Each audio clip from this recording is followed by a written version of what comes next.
So here's how to edit a drop-down list in your Google Sheet. I have two drop-downs over here. Both are made in different ways. So let's see how to edit them. The first one of them, clicking on the drop-down, and you see this pencil button right here. I'm going to click on it. And this has been made by selecting the criteria drop-down. So in this case, what I have to do to edit it, to add a new option here, is to simply use the add another item, add my option, maybe modify something, hit done. And when I'm going to go back in my drop down, I'm going to have the changes made. And the second one, this has been made by selecting a data range.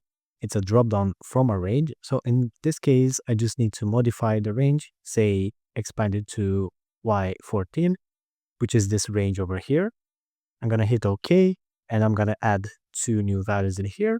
And when I'm going to go back to my dropdown, notice how the values are in here. So this is how to do it. If this helped you, thumbs up the video. If you have any further issue, let me know in the comments and I'll try to help. And subscribe if you want to see more videos like this.